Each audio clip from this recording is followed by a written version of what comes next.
and then lifting it on inside, right? She'll lift it whenever she wants emphasis.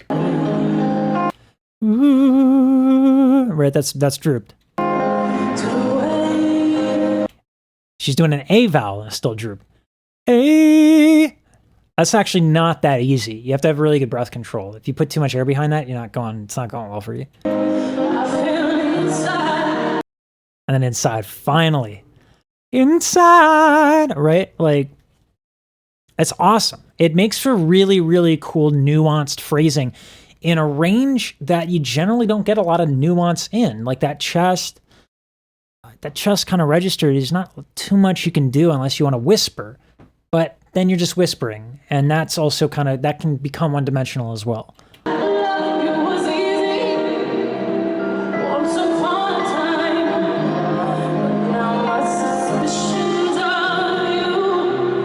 And then we have to keep in mind that there's a range of motion here.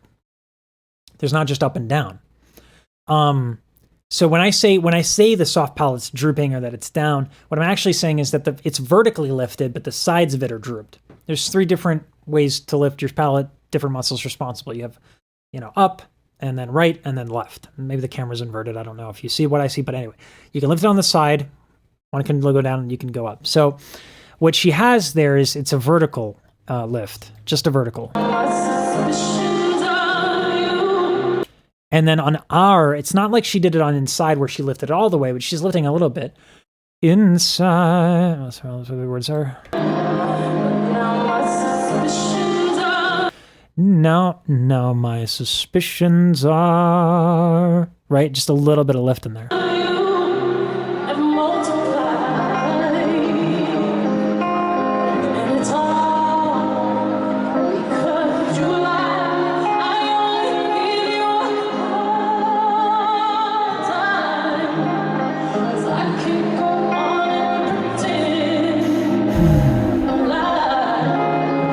Her voice it's so pretty.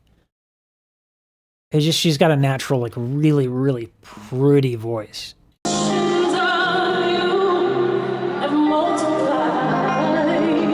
It's funny because when I talk to people, it's like, they say like, oh, well, she's a mezzo.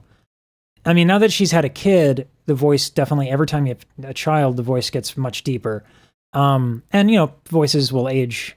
But if you listen to like her early career, it's a soprano with a really lovely round tone. Reminds me a lot of like Kathleen Battle or like, some other sopranos who just have really luscious tones, but were still really high voices.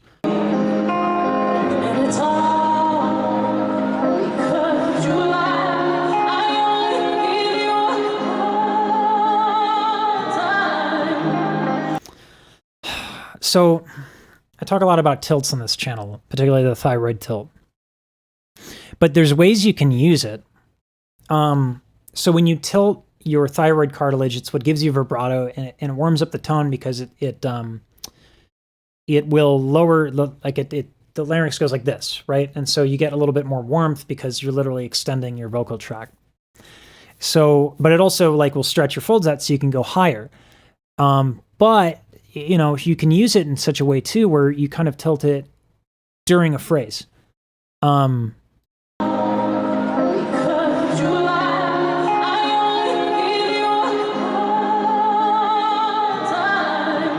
Right? So what's cool about pop too is that, and I was saying this in another video, compression. You can up the compression like crazy in pop music, but then the way that you have to create dynamics is by adjusting timbre and manipulating what frequencies are present as you sing. So this is max compression that I just turned it up like crazy. So the softest sound that I make is going to be the same as the loudest sound that I make. So how do I, with this much compression, change and phrase in the way that she just did?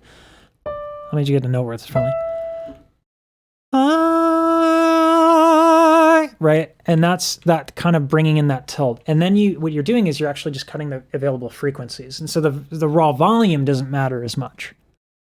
Because when you add frequencies, it's a way to add volume.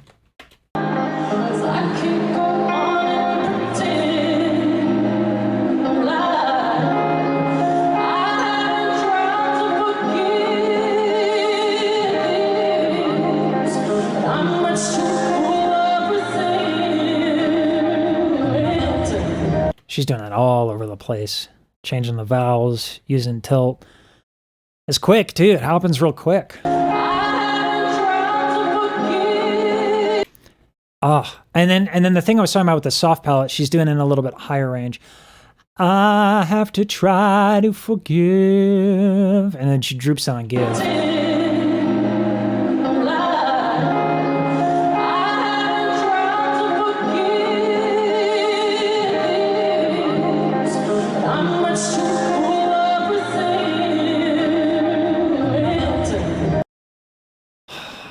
She also just has like, she gives it like from the heart, and it's really hard. It takes so much experience. And I think a lot of people don't have the opportunity to build this experience where you're just sitting there, you're loose as all heck in front of, I don't know how many thousands of people are there. It's Beyoncé, so it's probably an ungodly amount of people. And she's just sitting there, torso loose as can be, and is just sitting there in a real way. And that's so hard to not have nerves get in the way.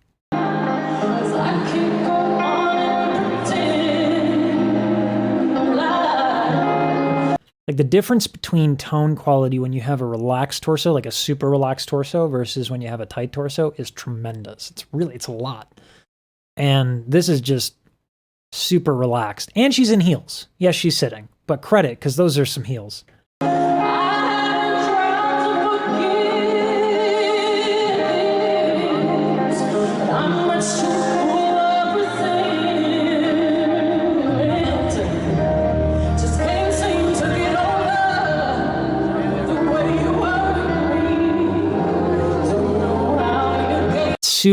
That's definitely more of the classical approach to these notes, and she has not done that yet in this entire moment. Like, right? Just very wide, bright, and the vibrato and the tilt and all that good stuff. A lot of pop singers or aspiring pop artists do not want to learn classical at all. And I do understand putting your foot down and saying, I don't want to strictly learn classical singing. That is not what I aspire to do. I respect that 100%. But to wholly reject it is a problem. And I found this in one of Demi Lovato's performances. I respect the crap out of Demi Lovato. But one of their performances was all belt all the time, which I don't personally like. If you like it, great. If you like that belt sauce, dumped all over your noodles. Weird analogy there, but good for you. That's awesome. This is all about taste. It's subjective. But for me, I like range in terms of dynamic. I like these nuanced expressions. I love belting. I love it. But I want people to earn the belt. It's the apex of the song. It's the epic moment. And right now, what we're doing is we're building. She's building to this point.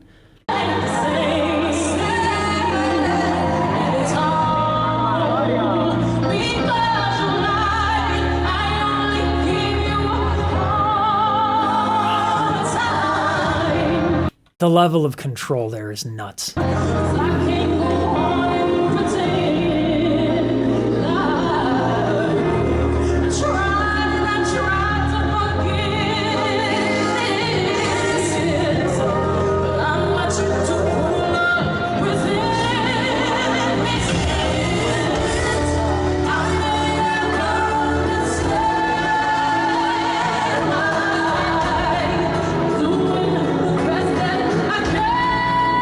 There we go. That to me is the one that impresses me the most when singers do that. That's a belt. So belting is the cricoid cartilage when that tilts. And there are ways to tilt both at the same time and go back and forth between them, but you need you need to know what belting is. You need to know how to sing not belting. And this is one of my favorite things that people do. And it's different from the straight tone into vibrato. So she did that too.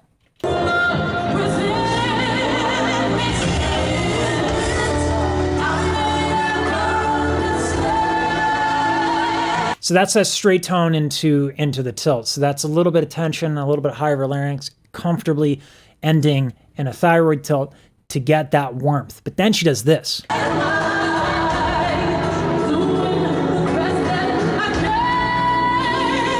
That's belt into thyroid tilt. And I love that crap. It's hard. You need to know how to belt. You need to know how to do both. And you need to know how to do both so well that you can seamlessly move into one another. It's like, mwah.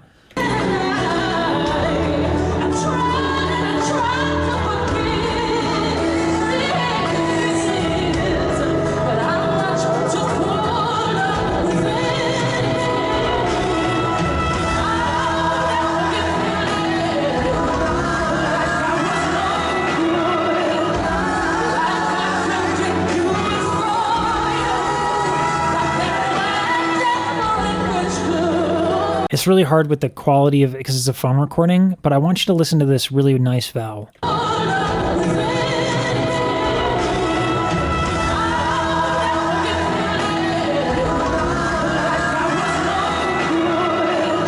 No good.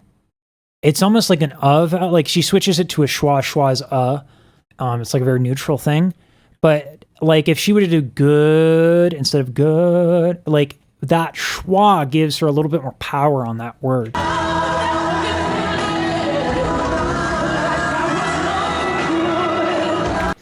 And it's a little bit of sass and it's a little bit more power.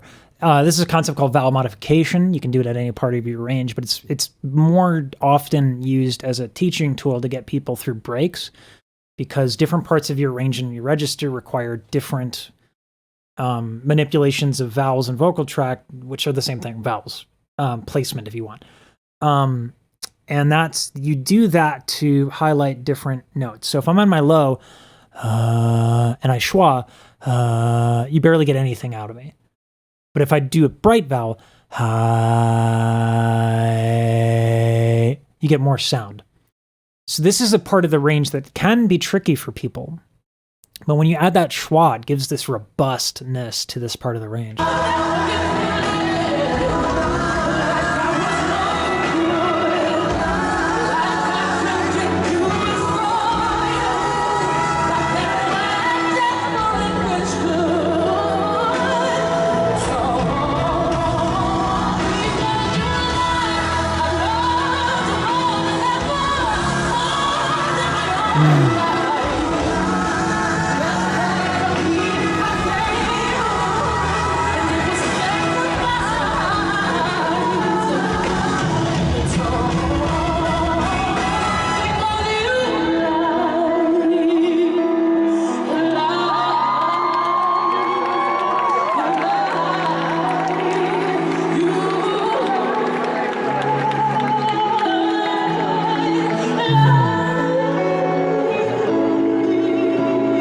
That's just straight up old school classical stuff that she's doing right there.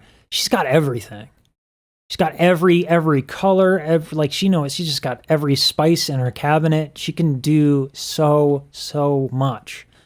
And she seasons appropriately. I maybe drew that metaphor out a little too long. A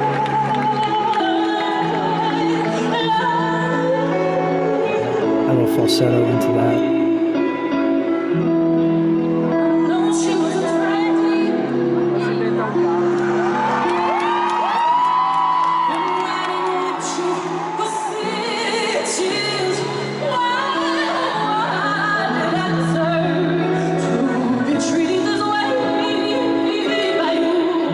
So I love that she's using the proximity effect. What is the proximity effect? This is strict microphone technique. So listen to what happens as I come closer and closer and closer and closer and close. When you get closer to the microphone, you not only get louder, pulling away is a classic mic technique. Most people know about that or can identify it, right? But when you get up really nice and close to the microphone to get that YouTube AM announcer voice, what you're doing is you're boosting that crap out of the low ends. And so that's called the proximity effect. And so it was done before equalization was so commonplace. A lot of people would use, and this is sophisticated sound engineer stuff, they would use the distance of the microphone to EQ. So if you wanted a low cut, but you didn't have a lot of equalizer at the time, you pull the microphone away and then boost the volume. So that way you get a lot of sound into the microphone, but you're also not developing a lot of low buildup. So watch how she does that. Watch how she uses that.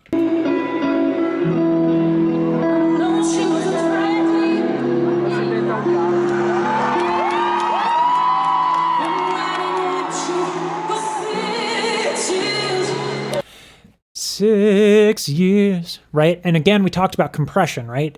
If you have a lot of compression in pop, which you usually do, you usually have a ton of it.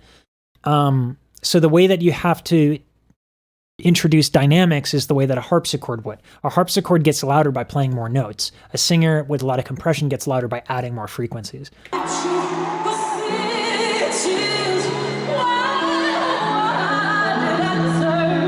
You hear how deserve all of a sudden becomes richer? It's not just a matter of vowels, that's a proximity effect.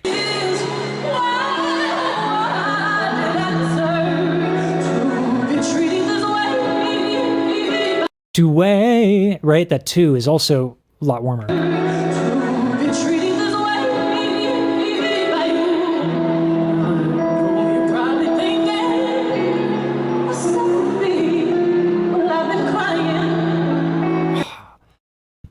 Oh, you stole my heart. I love that she's just saying it right here. This is just basically almost spoken. I love it.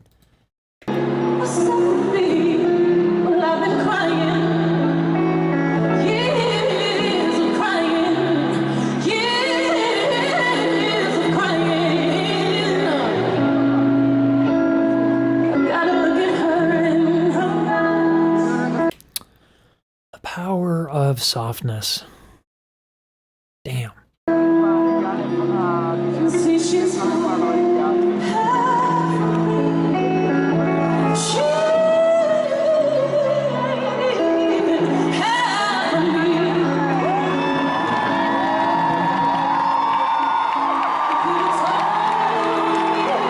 I am such a curmudgeon. I want the audience to shut up.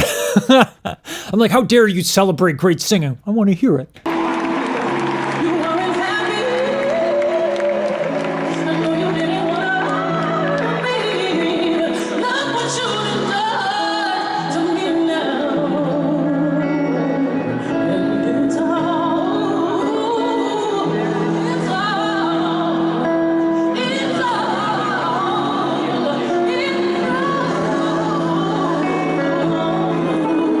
It's so vowels. I wish one of these days I'm going to invest in a spectral analyzer. Vowels are usually very, very not powerful. When you have an vowel, you generally lose a lot of frequencies. So, and again, how many times I'm going to say it in this video? Frequencies add volume when you have a lot of compression on. So, listen to how she's evening out the phrase by using the proximity effect that we talked about earlier.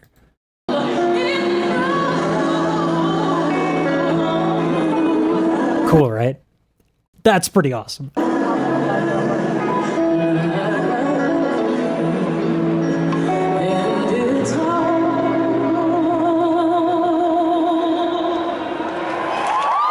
Whew. That was awesome.